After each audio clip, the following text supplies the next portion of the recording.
Assalamualaikum dan selamat sejahtera. Kita bertemu lagi dalam Sains Tingkatan 3. Okay, Assalamualaikum dan selamat sejahtera pelajar 3E2.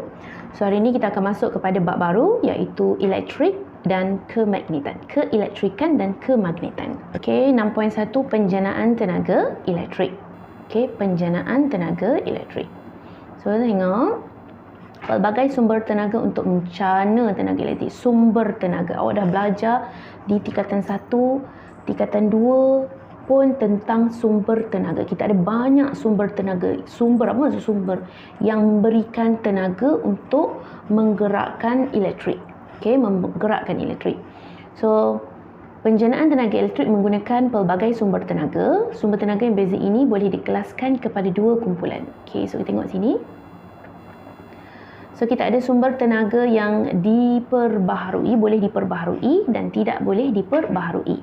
Okey, ini adalah boleh diperbaharui.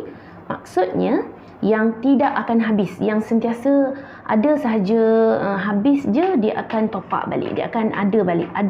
Okey, refill. Yang tidak akan habis dan sentiasa berterusan. Okey, contohnya apa dia? Contohnya adalah tenaga hidro.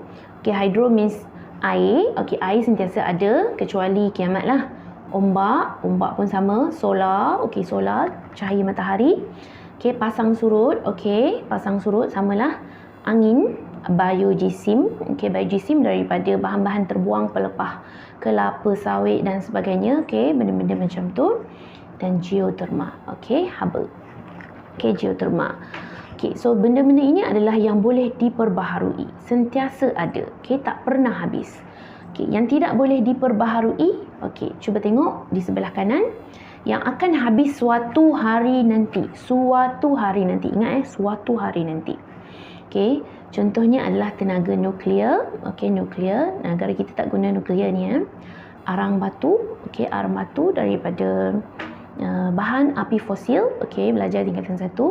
Gas asli pun sama daripada bahan api fosil yang terbina daripada berjuta-juta tahun.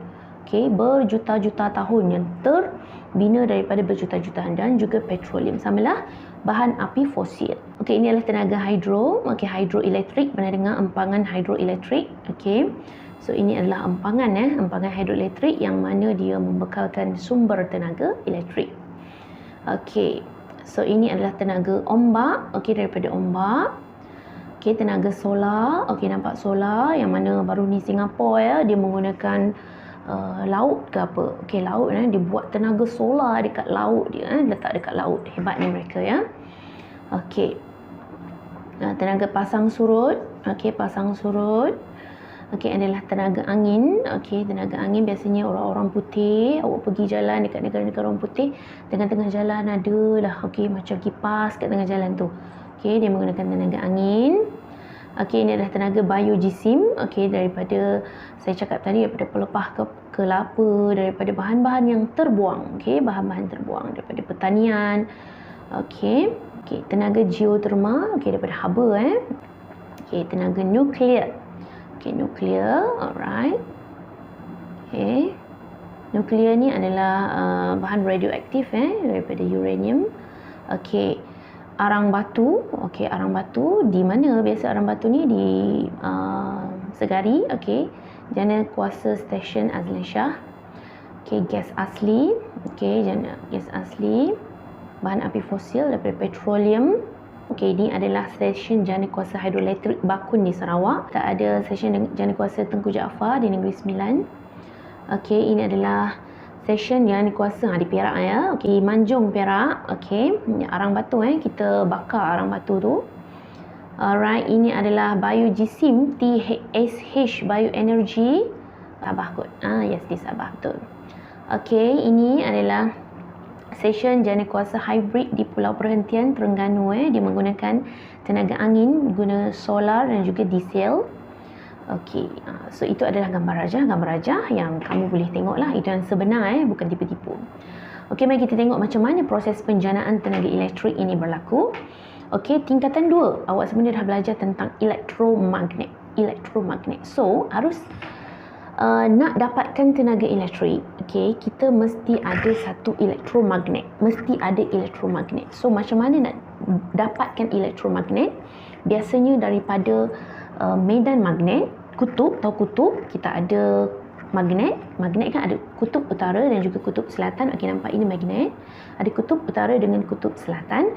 So magnet itu dia ada medan, okey, utara pergi ke selatan. So dia ada medan magnet. So bila kita letakkan satu dawai, okey, dawai konduktor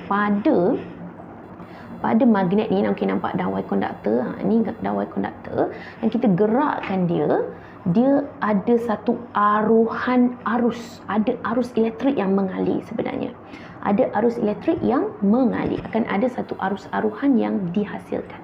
So arus aruhan yang dihasilkan itu yang kita panggil sebagai elektromagnet. Okey, ada tenaga. Okey, tenaga. Itu yang menjanakan tenaga elektrik. Okey. Alright. So saya tengok sini generator. Okey, generator, pernah dengar generator? Biasanya kalau nak pergi mana-mana tempat yang camping ke dan sebagainya, kita gunakan generator. So generator ialah alat yang digunakan untuk menjana tenaga elektrik. Okey, ambil engkol. Okey, ni engkol ni kelas. Engkol ni boleh pusing. Okey, ambil engkol, pada model generator itu diputarkan, satu arus yang dikenali sebagai arus aruhan akan dihasilkan. Pengaliran arus aruhan ini menyalakan LED. Okey, so siapa yang menjumpai proses ini? Okey, namanya Michael Faraday. Okey, so Michael Faraday ni dia telah buat satu kajian. Okey, dia telah buat satu kajian yang mana menggunakan medan magnet. Dia gunakan magnet. So arus elektrik dihasilkan oleh gerakan dawai dan gerakan magnet. So dua jenis arus elektrik yang boleh terhasil daripada medan magnet tu. Yang pertama, dia menggunakan gerakan magnet dawai. Kita boleh gerakkan dawai itu sendiri pada magnet ataupun gerakkan magnet itu pada dawai. Okey, mari kita tengok satu persatu. Okey, tengok sini. Okey, yang pertama kita tengok gerakan dawai. Saya cakap tadi. Okey, so saya cakap tadi nak dapatkan elektromagnet ataupun tenaga elektrik ni, kita mesti ada magnet. So ini magnet. Okey, kita ada magnet. Kemudian mesti kena pasangkan pada dia satu dawai konduktor. Okey, dawai konduktor. So dawai konduktor tu bila ada magnet dan bila ada dawai ni dipotong medan magnet. So antara magnet dia dan medan magnet di kelas, medan magnet utara pergi ke selatan. Betul tak? Utara dia pergi ke selatan. Dia ada satu medan magnet. Belajarkan medan magnet. So bila ada dawai ni dia memotong medan magnet itu. Dipotong. Bila dipotong, dia akan membentuk satu elektromagnet. Okey, satu elektromagnet. Dan dawai penyambung ini kita panggil sebagai solenoid di kelas. Solenoid. Ingat tak tingkatan 2 solenoid? So solenoid ini kita gerakkan dia ke kanan dan juga ke kiri. Kita gerakkan dawai itu ke kanan ke kiri di antara medan magnet ini. Di antara medan magnet ini kita gerakkan dia ke atas ke bawah, ke kanan ke atas ke bawah, ke atas ke bawah. Okey, ini medan magnet kan. Okey, kita gerakkan dawai itu macam tu. Okey, dawai itu kanan atas bawah, atas bawah. So dia akan menghasilkan satu arus aruhan. Okey, arus aruhan. Okey, arus aruhan inilah tenaga elektrik yang terhasil, yang mana dia akan mengalir. Okey, akan mengalir pergi ke galvanometer. Tenaga elektrik ada cas dah. Ada cas elektrik pergi ke galvanometer dan galvanometer akan menunjukkan pesongan jarum jam. Bermaksud apa tu? Ada tenaga elektrik, ada cas yang terhasil, ada tenaga elektrik yang terhasil. Okey, satu lagi gerakan magnet. Okey, gerakan magnet, kita gerakkan magnet. Okey. So tadi dawai digerakkan, ini dawai digerakkan. Sekarang kita gerakkan magnet. Magnet yang digerak. Okey, ini gambar yang ini kedua. Tadi yang ni nombor 1 tadi yang saya ajar tadi. Nombor 2. Sekarang perhatikan gambar nombor 2. So gerakan magnet, kita letakkan magnet, kita balutkan dia. Okey, kita balutkan dia dengan dawai, okey, ataupun nama lainnya adalah solenoid. Dan kemudian yang kita gerakkan adalah magnet ke atas dan ke bawah. Magnet itu ke atas dan ke bawah kita gerakkan dia. Okey, ke atas dan ke bawah. So bila dia digerakkan ke atas ke bawah pada satu balutan solenoid ataupun dawai kupurung tadi, berlaku satu arus aruhan. Okey. Okey, berlaku satu arus aruhan. Kerana apa? Dawai itu telah memotong medan magnet. Magnet dia ada medan utara selatan. So bila kita letakkan dawai, dia akan potong medan itu dan dia akan membentuk satu elektromagnet ataupun arus aruhan tenaga elektrik, dan dia akan menggerakkan cas lah. Okay, tenaga elektrik terhasil dan jarum galvanometer akan terpesong. Okay.